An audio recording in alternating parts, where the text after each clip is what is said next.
12-year-old Michaela Santos had never seen a stage as big as the one in front of her. Back in her tiny fishing village in Cebu, the closest thing to a performance space was the concrete basketball court where she sang during town fiestas. But now, under the blinding lights of AGT 2025, she felt her knees weaken. Hundreds of faces stared back at her, even before she stepped out. Backstage, everything felt loud and fast. Contestants sprinted in and out, producers checked headsets, and a nearby dance crew practiced flips that made the floor shake. Michaela stood in the corner, holding her old, worn-out slippers in her hand. Her mother had offered to buy new shoes for the trip, but Michaela refused. "Nene, these are lucky," she whispered earlier that morning. Now she was barefoot, feeling the cool studio floor beneath her, grounding her. Her mother gently fixed the small ribbon in Michaela's hair, a ribbon her grandmother had sewn before she passed away. "Anik, remember," her mother said, cupping her cheeks, "you don't need to be the best. Just sing from your heart." Michaela nodded, clutching her grandmother's rosary hidden in her pocket. She whispered a short prayer, not for winning, but for courage. A producer called out, "Michaela Santos, you're next." Her heart thumped so loud she felt it in her fingertips. As she stepped onto the glossy AGT stage, the lights hit her like sunrise. The judges, Simon Cowell, Heidi Klum, Sofia Vergara, and Howie Mandel, looked up. Simon leaned in, studying her small frame and shy posture. "What's your name, sweetheart?" he asked gently. Michaela swallowed hard. Michaela," she said, voice barely above a whisper. The crowd fell silent. This was her moment. She took a breath, and the world waited. The moment the music began, a soft hush washed over the auditorium. Michaela stood perfectly still, her tiny hands clasped in front of her, eyes closed as if searching for the courage hidden somewhere inside her chest. The judges waited patiently, some curious, some uncertain. After all, she looked so small, so fragile, so easily overlooked. Then she opened her mouth. The very first note that came out was so pure, so unexpectedly powerful, that Heidi's eyebrows shot up in surprise. The audience collectively leaned forward, as if pulled by an invisible thread. Michaela's voice didn't sound like a shy child's, it carried depth, clarity, and emotion that belonged to someone who had lived far more than 12 years. She stepped forward, gaining confidence with each verse. Her tone soared effortlessly, filling every corner of the theater. A woman in the third row covered her mouth. A teenage boy stood up without realizing he had. A producer backstage paused mid-walk, turning toward the screen with disbelief. Simon slowly removed his glasses, eyes narrowing, not in criticism, but in awe.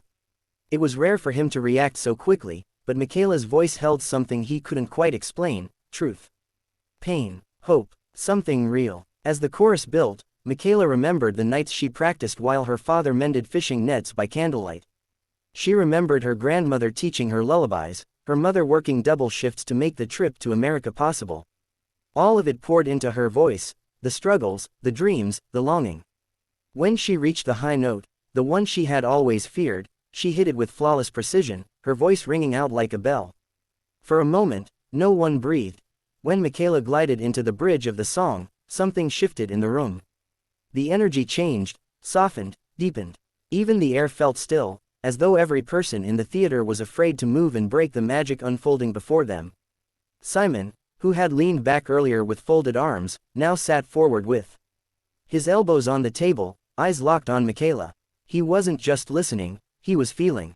The sincerity in her voice, unfiltered, unpolished, overflowing with raw emotion, reached a place in him that talent alone never could. Michaela's voice quivered slightly as she sang a line about losing someone you love. For a split second, her eyes glimmered with tears, and the vulnerability in her tone was so real that even the cameras seemed to zoom in more softly, almost respectfully. Sophia pressed a hand to her heart. Heidi's eyes were glassy. Howie whispered, "Unbelievable," under his breath. Then came the moment. The note Michaela had spent weeks practicing, the note her grandmother used to encourage her to reach for, the note she feared would break her voice. She hit it. Not just cleanly, but beautifully. It soared, echoing across the walls, rising above the silence, powerful enough to make even the toughest hearts tremble. Simon blinked rapidly, his jaw tightened, as though he was trying not to show emotion, but he couldn't hide it. His eyes glistened, not with sadness, but with something like admiration. Pride, wonder. When Michaela finished, the final note fading like a whisper carried by the wind, the theater exploded in applause. People stood instantly, cheering, crying, shouting her name. The applause was still shaking the entire auditorium when Simon raised his hand, not to clap, but to quiet the room. The audience slowly calmed, confused but excited, sensing something unforgettable was about to happen. Michaela stood frozen on stage, her small chest rising and falling as she tried to catch her breath. She had no idea what she had just done. Simon took a long step forward, eyes still glistening. He didn't look at the other judges. He didn't look at the cameras. He only looked at her. "Michaela," he said, his voice soft but firm, "I don't think you realize what you just did." The audience gasped. Even the orchestra players exchanged glances. "You didn't just sing," Simon continued. "You told a story. You showed heart. You gave us a moment we will remember for a very long time." Michaela covered her mouth, her hands trembling. Her mother backstage was already crying. "In moments like that," Simon said, placing his hand on the golden buzzer, "deserve this." He pressed it. Instantly, the theater erupted. The familiar explosion of gold confetti burst from above, swirling like thousands of shining fireflies around Michaela. Her knees buckled, and she fell to the stage, overwhelmed, speechless, shaking. Tears streamed down her face as the audience roared, some jumping out of their seats. Her mother rushed onto the stage, wrapping her arms around Michaela as the confetti rained over both of them. People in the crowd wiped their tears, even some tough-looking stagehands backstage sniffed discreetly. Simon walked up onto the stage, something he rarely did. He knelt beside Michaela and said in a gentle voice she would remember forever, "You were born to do this." By the next morning, Michaela's performance had already taken over the internet. Clips of her golden buzzer moment were everywhere, shared, reposted, remixed, and celebrated. Headlines flashed across news sites. 12-year-old Filipina brings AGT to tears.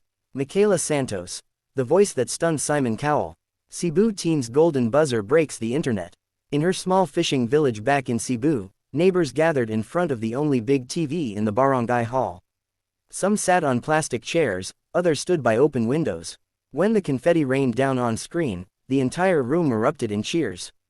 Elderly neighbors cried, children jumped, and fishermen clapped with pride.